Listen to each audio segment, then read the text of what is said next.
What's going on, everybody? Welcome back to the channel, and today we got some more Orlando Magic association. We're going to be trying to make a trade because I feel like there's two things wrong with this team. Not great defense, and we lack tough rebounding. So I want rebounding, and I want guys that are going to be ferocious on the defensive side of the ball, if you can be ferocious on the defensive side of the ball in basketball. So Deshaun Stevenson is a good three-point shooter, and he's a good on-ball defender. Dooling is a point guard that's a great pass-first type of point guard who can shoot the three decently, but not as good as Stevenson.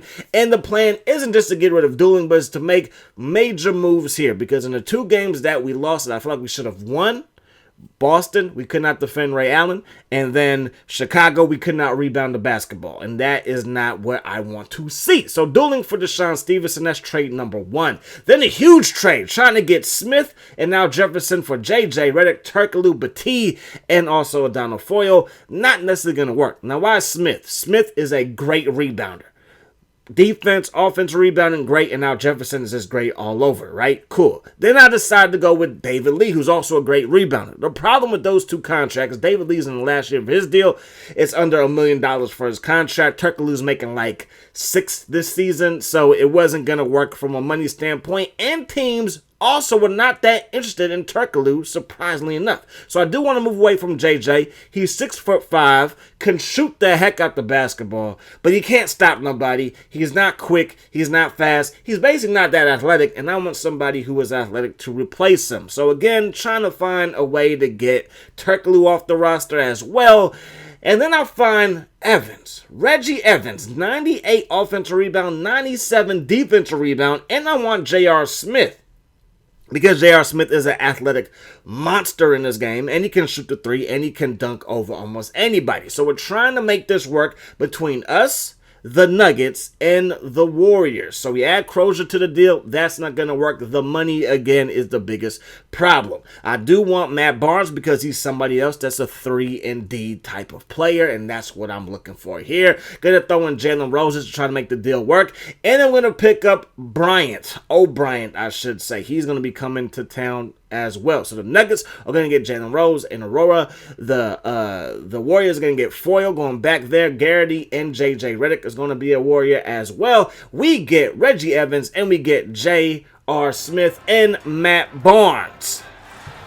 So after this trade, our overall went up a little bit. Defense went up a big number, and our offense went down tremendously. So hopefully that's not actually the case. And again, it's still pretty early in the season. We still have some months or some weeks away from the trade deadline. So we can still make another move depending on how this team functions with this roster the way that it is right now. As Reggie Evans gets the miss, puts it back into the hands of Ariza, knocks down the midi, and then J.R. Smith doing what J.R. Smith does. Okay, then Ariza, he's going to knock down that deep too. And now it is 61-52 before the Nets hit a three to cut the lead down to 7. So Vince Carter, 16 points. Kidd with 12 assists. Jefferson with 11 points. For the Orlando Magic, Howard with 18. Turkoglu with 12. Ariza with 8. And then Nelson has 3. And Stevenson with 6 off of the bench. We're shooting 72% from the field. It's a good look. So maybe our offense really isn't that bad. Or maybe it is. I don't know. We leave Carter wide open. And there you go. There you have it.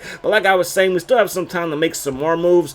We do not have Lewis. Lewis is our second star behind Dwight Howard. He is a offensive nightmare, mismatch nightmare as well. So without him on the roster, because he's hurt, that might be a reason why our offensive numbers are so low. And Nelson is playing with a broken finger. And he's our only point guard on the roster. Everybody else is a shooting guard that I'm trying to develop into somewhat of a pass-first type of guy. But hey, it is what it is. So we had the lead with under 2 minutes to go, but then they're able to make a run. We can't hit free throws, so it's 06-03. We're only up by 3. Jefferson from 3 knocks it down, and this game appears to be headed to overtime. But we get the ball in Turkoglu's hands. He's going to drive a decent look, but gets denied, and now they're going to call a timeout. 4:09. We tip it away with Evans. We got this thing on back the other way, and yeah. Probably should have called a timeout, but your boy wasn't thinking, and we headed to overtime. We're up by 2 in overtime. Get it to Matt Barnes and let Matt Barnes take over with the left-hand finish at the rim. We're up by 4 now. Nelson trying to get inside, gets it to Howard, and Howard going to do Howard-type things. You feel me? So we're going to run out the clock from there. 115 to 110 is the final in the first game after the trade. Now, the Bulls team, I feel like they came in and embarrassed us. That one game that we played against them, their offensive rating is high and their defensive rating is high as well. So I'm not sure if this team can compete with them just yet. But again, the best thing that we have going for us is the fact that we have Dwight Howard and we have a bunch of guys that can shoot the three. It kind of is heartbreaking to see us shoot more threes and miss JJ's three-point, prowess, but it is what it is. He's not good enough defensively, and I'm not just going to be one of those guys that focus on offense all the time and think Dwight Howard's going to carry us defensively. That's just not going to happen, all right? But when you look at the second chance points, we had 12 of them. We out offense rebound them by 8, 11 to 3, total rebounds 40 to 24. So Evans is already making an impact when it comes to the rebounding category. So we are right now in the 8th spot for the Eastern Conference standings. But again, it is early. It is early. We still got a bunch of basketball to play. So the Rockets come in at 14 and 18. Already played this team once. Monte Ellis is an absolute goon in this game. They traded for him. The Warriors are like a new look team.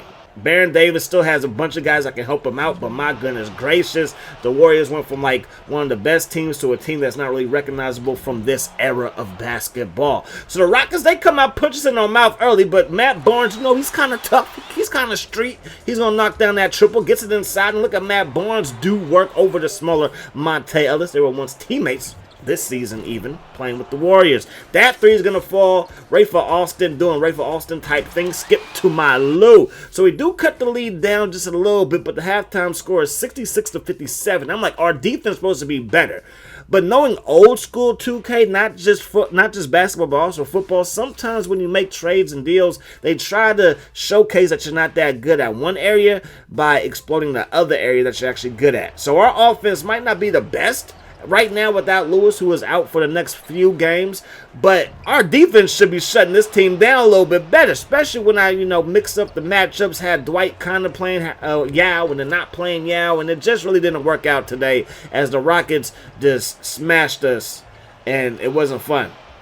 It wasn't fun at all. 109 to 119. The Rockets get the W on the road. Monte Ellis, player of the game with 26 points, shot 12 of 20 from the field and 1 for 4 from downtown. They shot 60% from the field. They had 68 points in the paint to our 50, and usually that doesn't happen when we got Dwight Howard down low and a bunch of guys on the outside, but hey, it is what it is. With that 53 overall offense, we're kind of, in the dumps, but hey, again, these guys can shoot.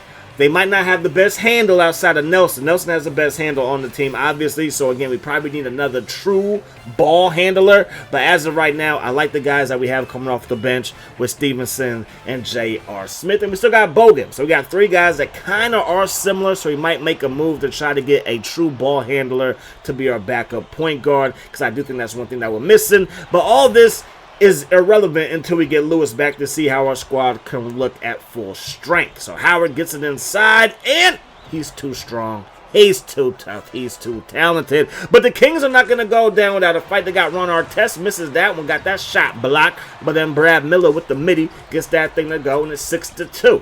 There goes Bibby right into the heart of the defense, and he's going to lay it up, and lay it in. So 6-4 is the score. And then Martin, he's just inside the arc. He knocks that down, and Trevor's like, I seen enough. Let me take over. Trevor Ariza gets it inside. Trevor Ariza, little hesitation. You going to back up? I'm going to lay it up and lay it in. You feel me? We're up 23-22. But here come the Kings. They got a 1-point lead. They get it to Martin. Martin is an offensive nightmare in this game.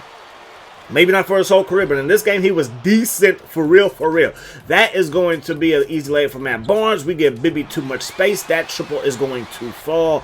And yes, we might need better defense at the point guard spot, but I like Jameer Nelson. And then look at J.R. Smith. In this game, with him, Melo, and AI on the Nuggets, that team was so fun to play with online. It was ridiculous. So I want J.R. He's probably going to stick around, even though he's not as good as I would want him to be at this moment in time. But that's what practice practice is for. Yes, we're talking about practice as we get the dunk to go with the right-hand hammer by Dwight Howard. And then they get it inside to Gary Payton. GP1 gets it to go. Howard back out to Nelson from deep. Not going to go. That's not going to fall, and we're down by 10. So our defense, again, should be better, but it's not. And then look at Gary Payton knock down a triple. They went on a 17-4 run. 17-4. 17-4 run. Nelson, he's going to start the bleed with the 3 right there. We're down by 14, make it down by 17 yet again. Ron Artest gets it to go. But we would make a run. Third quarter action now. Going to get it to Nelson just inside the 3-point line. Knocks down the deep 2. We cut the lead down to 7. 86-78. We get it inside. Turkoglu lays it up and in. So we're starting to chip away at that lead. Down by 5. Got Bogan in the corner, but not quite behind the line. So it's a deep 2 that falls. Fourth quarter now. Brad Miller lays it up and lays it in over O'Brien. We got to play tough defense. Letting Artest wide open. That's not how you play tough defense. We're down by 6. Stevenson to Bogans. Deep 2 again. They just love shooting from the mid-range. I don't know what it is. That's just what they do. We're down by 3. Artest, his shot goes off the glass. Who you think you is? Tim Duncan. 96-101.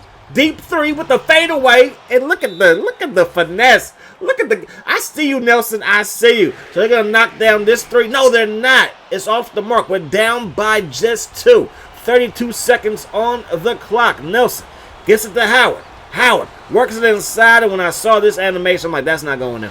They had him do a jump shot inside the key. That's not going in. So they would knock down both free throws. We are down by 4. Bogans from deep gets it to go, and we're down by just 1. They would knock both free throws down again. If I could slow down and talk, they knocked them both free throws, right? So, down by 3.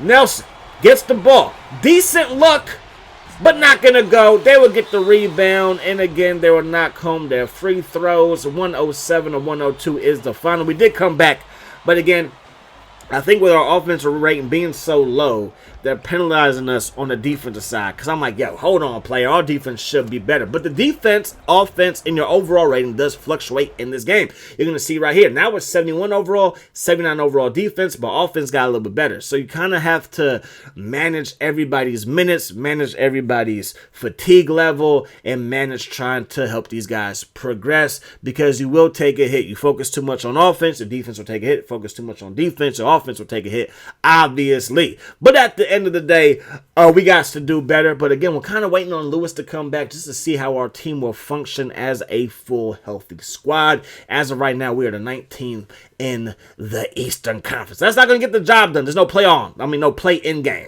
But we're trying to get to the playoffs. Not the play on, but the playoffs. So we can play on. Anyways, that's going to do it. Hope you guys enjoyed the video. Hope that the rest of the day is the best of your day. And until we meet again, my friends, peace, love. Hot sauce.